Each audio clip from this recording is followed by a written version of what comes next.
ನಮಸ್ಕಾರ, ಎಲ್ಲರಿಗೂ ಶಶಿ ಕಿಚನ್ಗೆ ಸ್ವಾಗತ. ಇಂದು ನಾನು ಆಲೂಗೆಡ್ಡೆ ಬೋಂಡ ಮಾಡಿಕೊಂಡಿದ್ದೇನೆ. ಇದು ತುಂಬ ಸುಲಭವಾಗಿ ಮಾಡಬಹುದು.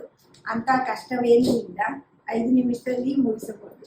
ಇದಕ್ಕೆ ಬೇಕಾಗುವ ಸಾಮಾನುಗಳು: 1 ಕಪ್ ಕಡಲೆ ಹಿಟ್ಟು, ಅರ್ಧ ಕಪ್ ಅಕ್ಕಿ ಹಿಟ್ಟು, ಅದಕ್ಕೆ ಬೇಕಾದಷ್ಟು ಉಪ್ಪು, ಅದಕ್ಕೆ ಬೇಕಾದಷ್ಟು ಖಾರದ ಪುಡಿ, ಎಣ್ಣೆ, 2 ಆಲೂಗೆಡ್ಡೆ. ಮೊದಲು 1 ಕಪ್ ಕಡಲೆ ಹಿಟ್ಟನ್ನು ಒಂದು ಪಾತ್ರೆಗೆ ಹಾಕಿಕೊಳ್ಳಿ.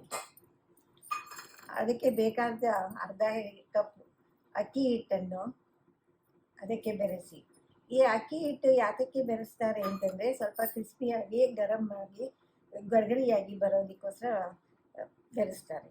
ಅದಕ್ಕೆ ಸಾಕಷ್ಟು ಉಪ್ಪು, ಅದಕ್ಕೆ ಸಾಕಷ್ಟು ಖಾರದ ಪುಡಿಯನ್ನು ಹಾಕಿ ಹಿಟ್ಟಿಗೆ ನೀರನ್ನು ಸ್ವಲ್ಪವೇ ಬೆರೆಸಿ ಕಲಸಿಕೊಳ್ಳಿ. ತುಂಬ ಗಟ್ಟಿಯಾಗೂ ಬೇಡ, ತುಂಬ ನೀರಾಗಿಯೂ ಬೇಡ, ಹದವಾಗಿರಲಿ. ಈ ಹದಕ್ಕೆ ತೋರಿಸುತ್ತೇನೆ. ಈ ಹದಕ್ಕೆ ಕಲಿಸಬೇಕು. ಈ ರೀತಿಯ ಹದದಲ್ಲಿ ಬರಬೇಕು, ಕಲಿಸಬೇಕು. ಈಗ ಒಲೆಯ ಮೇಲೆ ಒಂದು ಪಾತ್ರೆಯನ್ನು ಇಟ್ಟು ಸ್ಟವ್ ಹಚ್ಚಿ ಅದಕ್ಕೆ ಸಾಕಷ್ಟು ಎಣ್ಣೆಯನ್ನು ಹಾಕಿ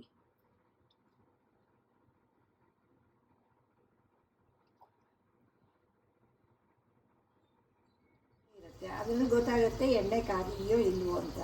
ಈಗ ನೋಡಿ, ಇದು ಹಾಕ್ತಾ ಇದ್ದೀನಿ. ಇದು ಮೇಲೆ ಬಂದ ತಕ್ಷಣ ಇದು ಅರ್ಧ ಎಣ್ಣೆ ಕಾದಿದೆ, ಆಲೂಗೆಡ್ಡೆ ಹಾಕ್ಬೋದು.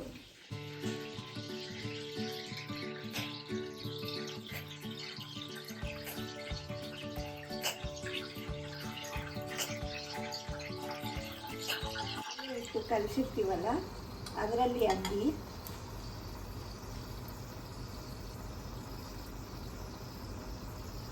ಹಿಂಗೆ ಬಿಡೋದು. ಬಹಳ ನಾಜೂಕಾಗಿ ಸೈಡಿಂದ ಬಿಡಬೇಕು. ಮಧ್ಯದಿಂದ ಬಿಟ್ಟರೆ ಎಣ್ಣೆ ಹಾರೋ ಚಾನ್ಸಸ್ ಇರುತ್ತೆ. ಹಾಕಿದ ನಂತರ ಅದನ್ನು ಮಗುಚಿ ಹಾಕಿ